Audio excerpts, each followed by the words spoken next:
찬송가 546장입니다. 546장입니다.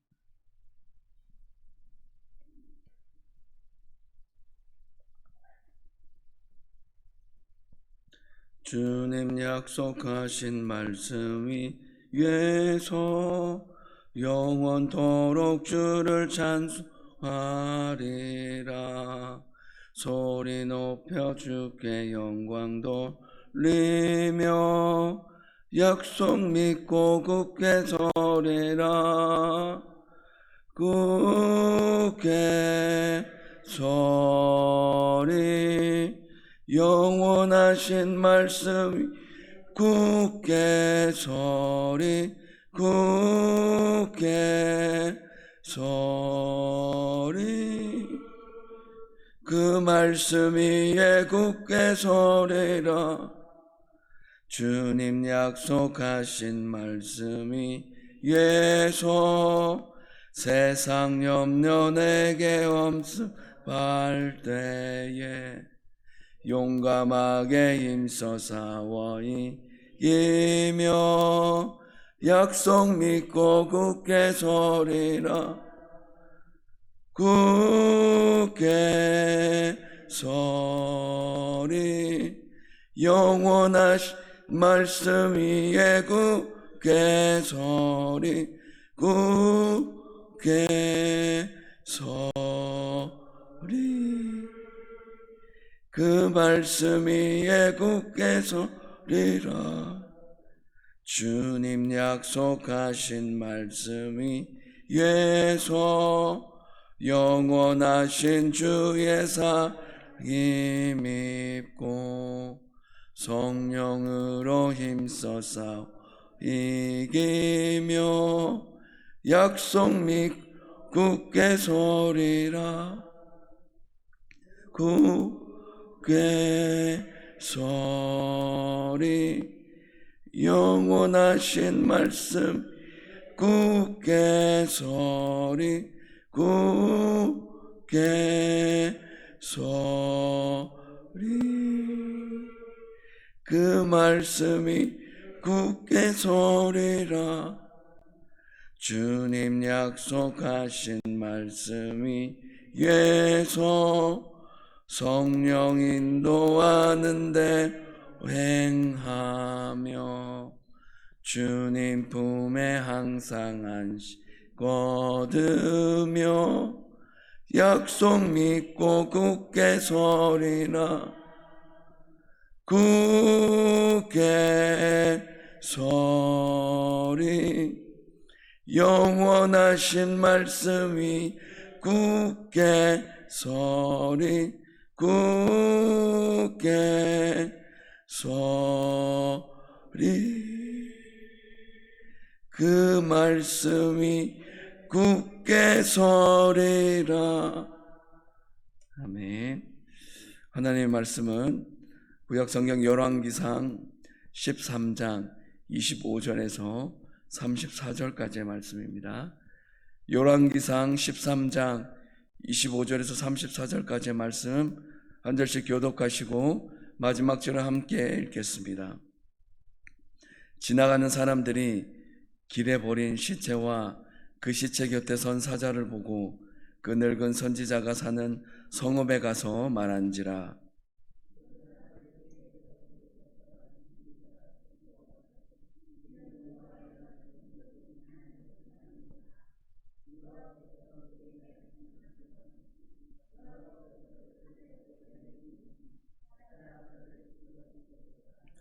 이에 그의 아들들에게 말하여 이르되 나를 위하여 나귀의 안장을 지우라. 그들이 안장을 지우매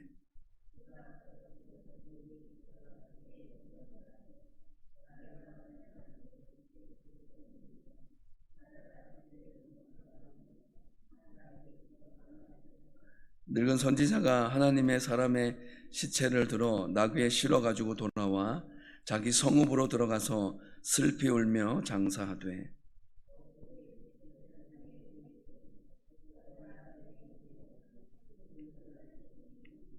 그 사람을 장사한 후에 그가 그 아들들에게 말하여 이르되 내가 죽거든 하나님의 사람을 장사한 묘실에 나를 장사하되 내 뼈를 그의 뼈 곁에 두라.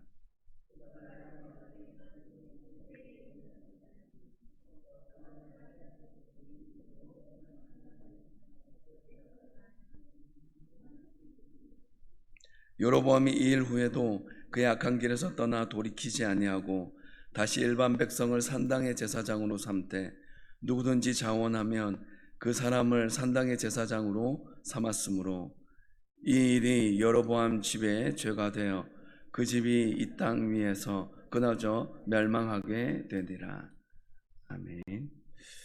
하나님의 사람, 우리들 선지자라고 얘기하죠. 이 선지자는 하나님의 말씀을 전달하는 특별한 사명을 받은 사람을 우리는 선지자라고 합니다. 그래서 그가 하는 말은 매우 권위가 있습니다.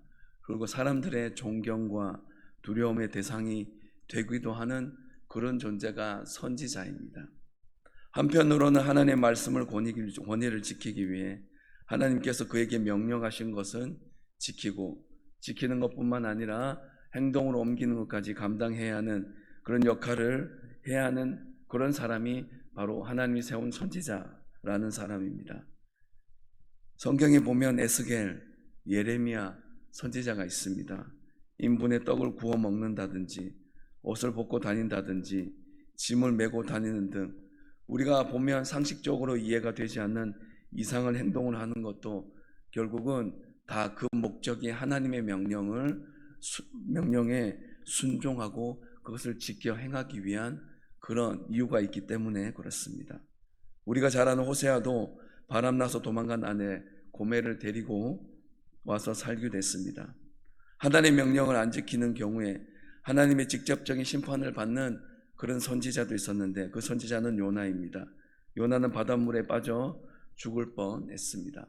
이처럼 하나님의 사람은 하나님의 명령을 전달하고 자신도 그 명령에 순종하는 삶을 잘 살아야만 했습니다. 오늘 본문에 나오는 베델의 선지자도 이것을 너무나 잘 알고 있었습니다.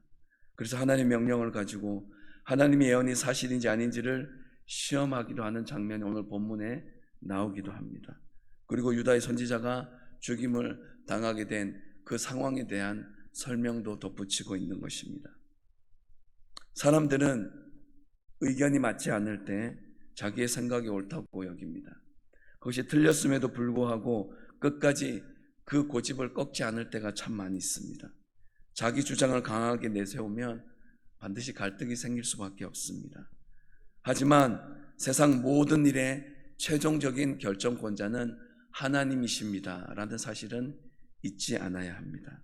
하나님만이 우리의 인생을, 우리의 미래를, 우리의 삶의 모든 것들을 주장하시고 책임질 수 있는 탁월하시고 확실하신 분이시기 때문에 그렇습니다. 사람이 아무리 막으려 해도 하나님의 말씀은 반드시 이루어집니다. 그런 늙은 선지자는 뒤늦게 이러한 사실을 깨닫게 되었습니다. 본문은 하나님의 사람이 사자에 의해 죽임을 당한 이후의 사건들을 계속해서 기록해 나가고 있습니다. 25절에서 28절까지의 말씀입니다. 지나가는 사람들이 길에 버린 시체와 그 시체 곁에 선 사자를 보고 그 늙은 선지자가 사는 성읍에 가서 말한지라. 그 사람을 길에서 데리고 돌아간 선지자가 듣고 말하되 이는 여호와의 말씀을 어긴 하나님의 사람이로다. 여호와께서 그에게 하신 말씀과 같이 여호와께서 그를 사자에게 넘기심에 사자가 그를 찢어 죽였도다 하고 이에 그의 아들들에게 말하여 이르되 나를 위하여 나귀의 안장을 지우라. 그들의 안장을 지우매 그가 가서 본즉 그의 시체가 길에 버린 바 되었고 나귀와 사자는 그 시체 곁에 서 있는데 사자가 시체를 먹지도 아니하였고 나귀를 찢지도 아니하였더라. 앞선 24절의 내용을 잠시 언급을 하자면 이 24절의 내용은 평범하지가 않습니다. 23절의 말씀에 보면 이렇게 나와 있습니다. 이에 그 사람이 가더니 사자가 길에서 그를 만나 물어 죽임에 그의 시체가 길에 버린 바 되니 나귀는 그 곁에 서 있고 사자도 그 시체 곁에 서 있더라. 상식적으로 참 이해가 되지 않는 장면입니다. 하나님의 사람을 죽인 사자가 그 곁에 가만히 서 있습니다. 나귀도 도망가지 않고 그 시체 옆에 가만히 서 있는 장면, 누가 봐도 참 이상하고 불편하고 참 있을 수 없는 장면이라고 생각할 수 있는 그런 부분입니다. 이런 모습은 사자와 나귀가 그 누군가를 기다리고 있다라는 것으로 좀 생각해 볼 수도 있습니다. 그때 마침 그곳으로 사람들이 지나가게 됩니다. 그리고 길에 버려진 시체와 그 곁에 서 있는 사자를 보게 됩니다. 이들은 늙은 선지자가 살고 있는 성읍으로 들어가서 그들이 본 장면을 이 선지자에게 고스란히 상황을 세세하게 그렇게 알렸습니다. 사자가 사람을 죽이고 그 옆에 가만히 서 있는 모습은 너무나 놀랍고 너무나 이상했기 때문에 자신들이 본 대로 이 늙은 선지자에게 알린 것입니다. 이 소식이 늙은 선지자의 귀에도 들어가게 됩니다. 본문은 늙은 선지자를 이렇게 표현합니다. 그 사람을 데리고 돌아간 선지자. 이러한 표현은 오늘 본문 26절과 앞선 본문이 23절에도 동일하게 반복적으로 나오는 표현입니다. 왜 이렇게 그 사람을 데리고 돌아간 선지자라고 표현했을까요? 이것은 유다 선지자의 죽음에 이 베델의 늙은 선지자가 큰 책임을 가지고 있다라는 것을 강조하기 위한 그런 저자의 의도로 보여집니다. 이 소식을 들은 늙은 선지자는 죽은 사람은 여호와의 말씀을 어긴 하나님의 사람이었습니다. 그리고 여호와께서 그를 사자에게, 그의 생명을 사자에게 내어준 바 되었고, 그래서 그를 찢어 죽게 하셨다라고 사람들에게 설명을 하고 있습니다. 이 늙은 선지자는 유다 선지자의 이해할 수 없는 죽음, 사자의 이야기를 듣고 유다의 선지자는 어찌되었건 진정한 하나님의 사람이었다는 것은 분명합니다라는 것을 확인시켜주고 있습니다. 그가 유다 선지자를 데리고 와서 거짓으로 속이면서 하나님의 명령을 어기게 만든 것은 베델의 제단에 대한 저주가 하나님께로부터 온 것인지 아니면 유다 사람이 단지 베델의 제단을 비방하기 위해서 한 말인지 그 사실 여부를 확인하기 위한 차원에서 한 행동이자 그런 말이었다라는 것입니다. 이제 이 늙은 선지자의 의도와 목적은 이제 달성이 된 것처럼 보여집니다. 이 늙은 선지자는 다른 사람의 목숨과 운명을 자신의 목적을 위해 이용한, 한편으로 보면 매우 섬뜩하고 무섭고 위험한 인물일 수도 있습니다. 이 늙은 선지자는 직접 현장을 보기 위해서 아들들에게 나귀의 안장을 올리라고 하고 그것을 직접 방문하게 됩니다. 가서 보니 정말 들은 대로 시체는 길에 던져져 있었고 사자는 그 옆에 서 있었으며 나귀도 멀쩡하게 서 있었습니다. 아들들에게 나귀를 준비하라고 명령합니다. 그리고 가서 유다 선지자의 시체를 발견한 그 모습은 앞선 13절, 14절에 자신의 집으로 돌아가는 유다 선지자를 따라가서 그를 주목해서 바라보는 장면을 떠올리게 합니다. 둘 다 그가 진정 하나님의 사람인지를 직접 확인하기 위해 갔고, 그리고 이 늙은 선지자는 자신의 목적을 이루었습니다. 오늘 본문을 통해서 우리에게 주는 분명한 교훈의 메시지가 있습니다. 이런 장면을 왜 세세하게 설명을 하나? 한 사람의 죽음을, 그리고 이상한 장면을 왜 설명을 하나? 그 중요한 의미는 바로 하나님의 말씀 앞에 우리는 항상 깨어 있어야 한다라는 것입니다. 또 한 가지 우리에게 주는 메시지는 순종이 곧 생명이라는 진리를 배워야 하고 그것들을 마음판에 새겨야 한다는 것을 우리에게 알려주기 위해서 이 말씀을 세밀하게 기억하고 우리에게 보여주고 있다라는 것입니다. 29절에서 32절 말씀입니다. 늙은 선지자가 하나님의 사람의 시체를 들어 나귀에 실어 가지고 돌아와 자기 성읍으로 들어가서 슬피 울며 장사하되 곧 그의 시체를 자기의 묘실에 두고 오호라 내 형제여 하며 그를 위하여 슬피 우니라. 그 사람을 장사한 후에 그가 그 아들들에게 말하여 이르되 내가 죽거든 하나님의 사람을 장사한 묘실에 나를 장사하되 내 뼈를 그의 뼈 곁에 두라. 그가 여호와의 말씀으로 베델에 있는 제단을 향하고 또 사마리아 성읍들에 있는 모든 산당을 향하여 외쳐 말한 것이 반드시 이럴 것임이니라. 늙은 선지자는 하나님의 사람의 시체를 나귀에 싣고 베델로 돌아옵니다.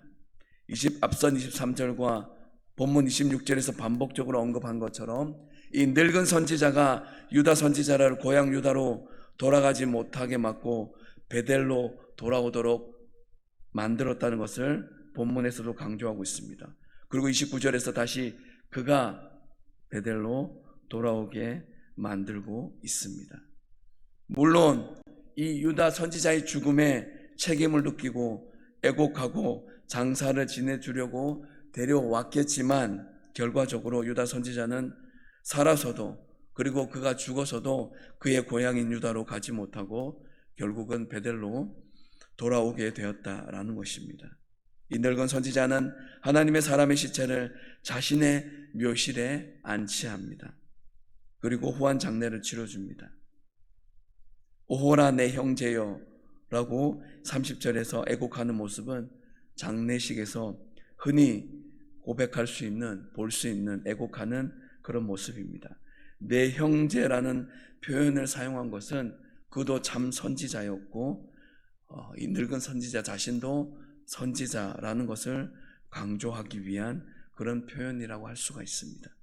그 사람을 장사한 후에 아들들에게 자신이 죽거든 하나님의 사람을 장사한 묘실에 장사하고 자신의 뼈를 그의 뼈 옆에 묻어달라고 당부합니다.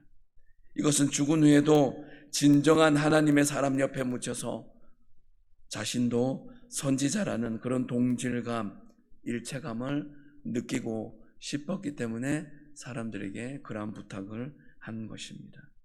그는 유다 선지자의 죽음을 통해 확인한 사실을 아들들에게 밝힙니다. 유다의 선지자가 여호와의 말씀으로 베델의 제단과 산당들을 향하여 한 말이 반드시 그 말씀대로 이루어질 것이라고 그렇게 아들들에게 전달합니다.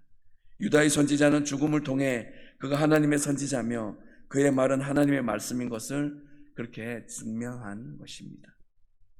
그렇습니다. 우리도 마찬가지인 것 같습니다. 우리가 말씀에 대해서 의심하고 그 말씀에 대해서 시험하고 그것을 가볍게 여기면 반드시 어려움, 슬픔을 당하게 될 수밖에 없습니다.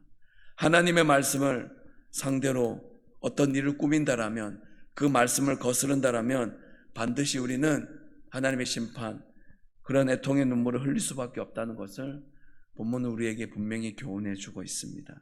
하나님의 말씀은 어떠한 상황 가운데도 반드시 이루어집니다. 이 진리를 굳게 확신하고 흔들리지 않는 그런 견고한 믿음의 사람으로 우뚝 서가기를 주님의 이름으로 부탁을 드립니다. 33절 34절 말씀입니다.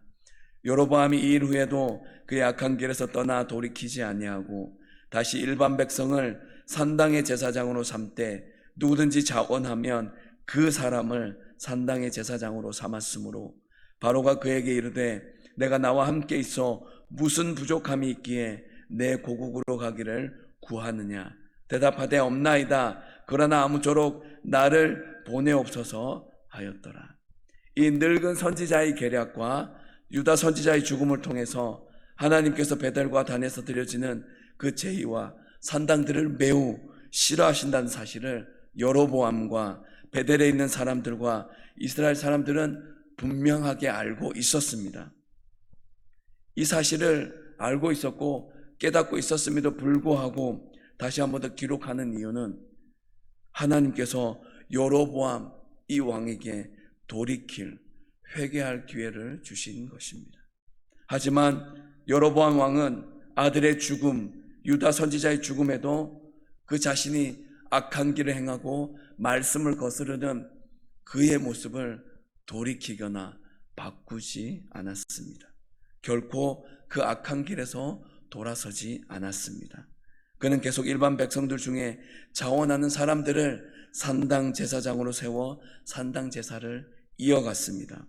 하나님께서 직접 선지자를 보내서 경고하셨는데도 불구하고 그 말을 보란 듯이 그렇게 받아들이지 않고 거부하는, 자신의 소견에 좋은 대로 그렇게 말하고 행하는 모습을 볼 수가 있습니다.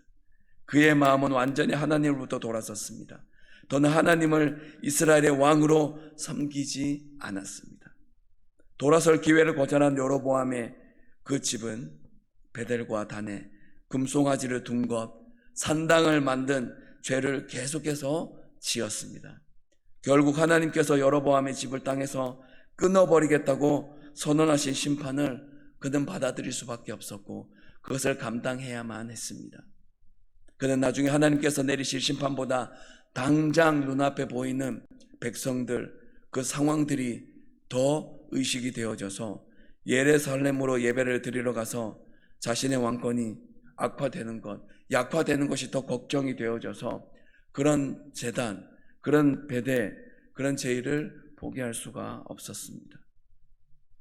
우리에게 주는 교훈이 무엇일까요? 하나님께 대한 신앙을 잃어버린 그런 사람은 분명히 나쁜 결과가 올 줄 알면서도 현재의 두려움을 극복하지 못하고 어리석은 선택을 할 수밖에 없다는 것을 우리에게 교훈해 주고 있습니다. 현재의 삶에 대한 두려움을 혹시 가지고 계신다면 그런 사람은 불신앙 가운데 머물고 있는 것입니다. 사랑하는 성도 여러분, 하나님은 매 순간 우리에게 기회를 주십니다. 돌이킬 기회를 주십니다. 끝까지 돌이키지 않는 사람에 대해서 단호하고 거침없는 심판을 진행하시는 그 하나님께 우리의 마음을 돌이키는 것이 필요합니다. 돌이킬 기회는 곧 심판을 피할 기회인 것입니다. 그래서 하나님의 사람으로서 이 회개의 기회를 소중히 여기고 잘 사용함으로 말미암아 하나님의 사람으로 든든히 서 있는 그런 저와 여러분들의 삶의 자리가 이어지게 되길 주님의 이름으로 부탁을 드립니다. 기도하겠습니다. 하나님은 당신의 계획을 분명하게 행하시며 이루시는 분이심을 믿습니다.